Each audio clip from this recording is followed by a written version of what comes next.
Assalamualaikum warahmatullahi wabarakatuh. Halo anak-anak, selamat datang kembali di pembelajaran tematik bersama Bu Heni. Anak-anak, apa kabarnya kalian hari ini? Semoga kalian selalu dalam keadaan sehat dan selalu semangat ya dalam belajar. Anak-anak, sebelum kita memulai pembelajaran kita pada hari ini, mari kita lakukan beberapa hal berikut ini. Let's do it first. Yang pertama adalah siapkan alat belajar, siapkan diri kalian untuk bisa bersiap dalam pembelajaran kita hari ini. Yang kedua, tentu saja kita harus berdoa terlebih dahulu. Mari kita berdoa bersama-sama. Bismillahirrahmanirrahim. Rabbi zidni ilman warzuqni fahman. Rabbi shrah li sadri wa yassir li amri wahlul 'uqdatam min lisani yafqahu qawli. Amin. Lalu yang ketiga, jangan lupa untuk selalu membakar semangat belajar kalian. Dan mari kita mulai pembelajaran kita pada hari ini. Nah, anak-anak tahu apa yang akan kita pelajari hari ini? Ya, hari ini kita akan melanjutkan pembelajaran tematik.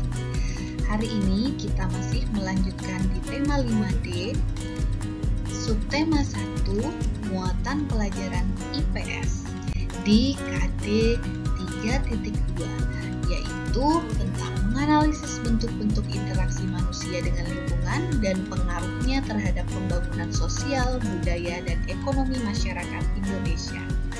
Dan materi yang akan kita pelajari hari ini adalah tentang hubungan interaksi sosial dalam masyarakat.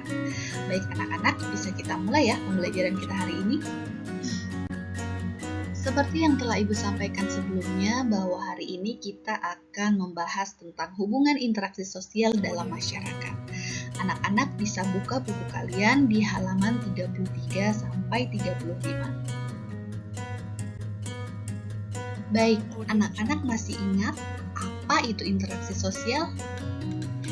Ya, interaksi sosial adalah hubungan timbal balik antara dua orang atau lebih di suatu tempat atau waktu tertentu. Seperti yang telah kita pelajari sebelumnya, bahwa interaksi sosial itu bisa dilakukan oleh individu dengan individu, individu dengan kelompok, ataupun kelompok dengan kelompok. Interaksi sosial dapat kita jumpai dalam bentuk hubungan antar anggota atau warga masyarakat. Hubungan interaksi sosial dapat terjadi karena dua hal. Yang pertama, interaksi sosial bisa terjadi secara spontan atau tidak direncanakan. Dan yang kedua, interaksi juga bisa terjadi secara tidak sengaja atau tidak direncanakan. Nah, dalam kehidupan sehari-hari kita dapat dengan mudah menemukan contoh-contohnya.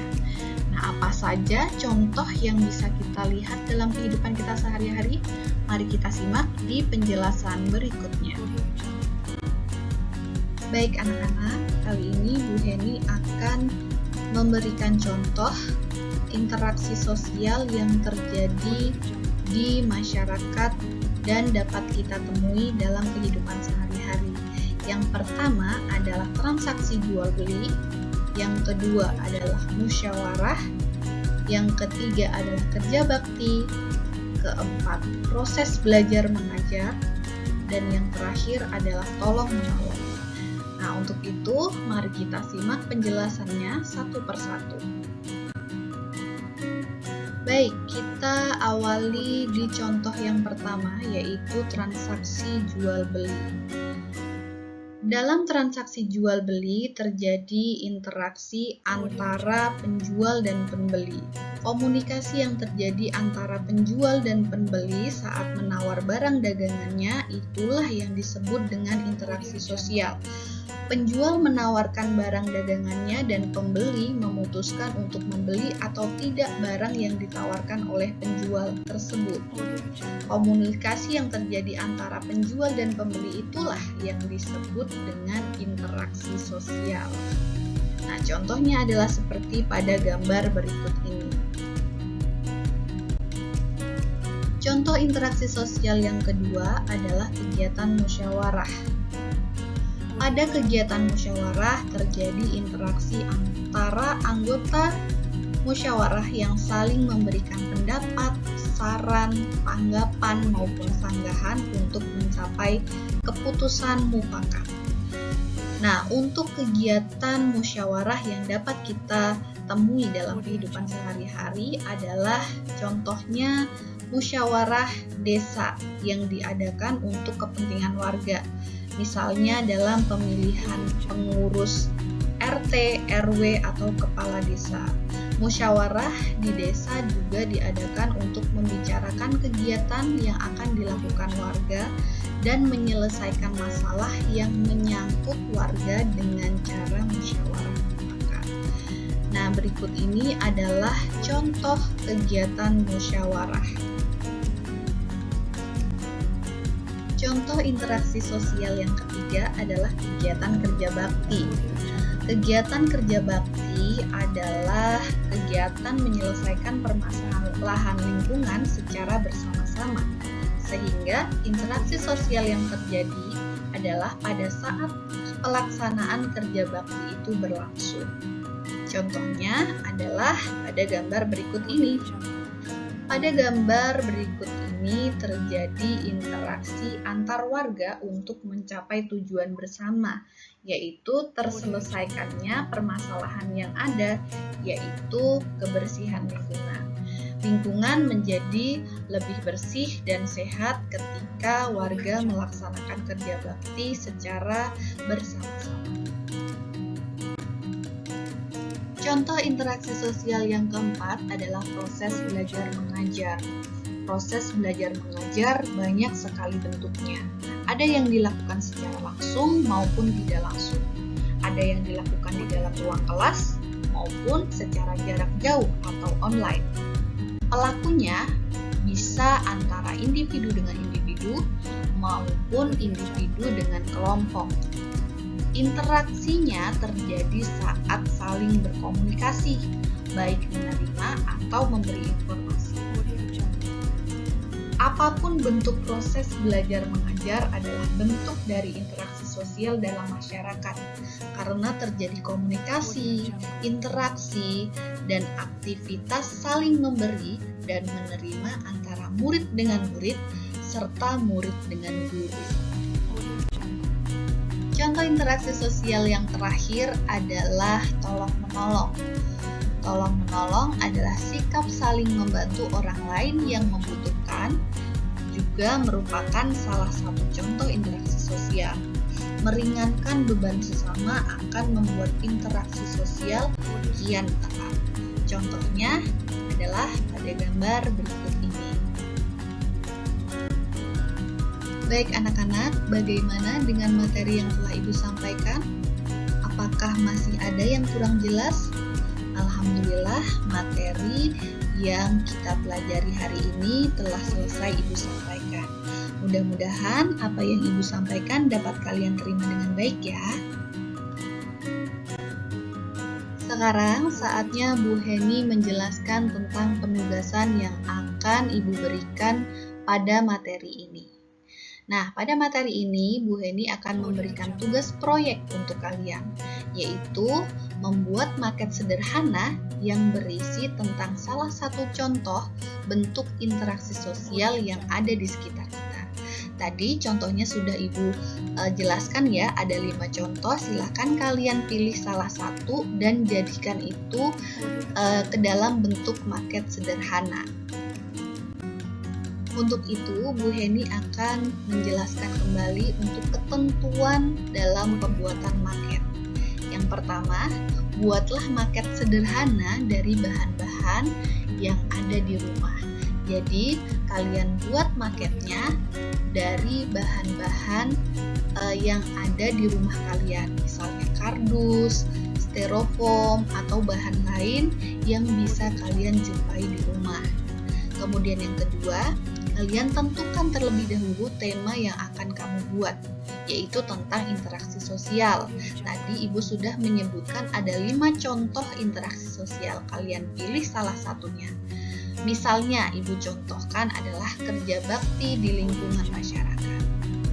Kemudian, yang ketiga, ketentuannya adalah untuk detail market seperti pohon, manusia, rumput, rumah, ataupun batu dan sebagainya itu bisa kalian print. Setelah di print, nanti bisa kalian taruh, ditempel di lidi atau stick es krim, atau boleh juga dengan media yang lain untuk nantinya bisa ditempelkan pada market yang akan kamu buat. Kemudian ketentuan yang keempat adalah jika sudah selesai, tuliskan penjelasan dari market tersebut. Contohnya nanti akan Ibu tunjukkan.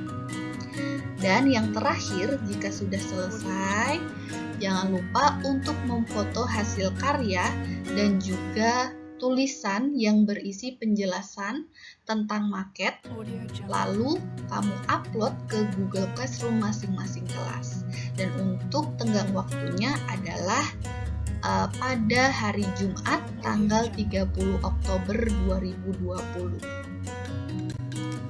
Nah, berikut ini Bu Heni akan menunjukkan contoh market sederhana tentang interaksi sosial.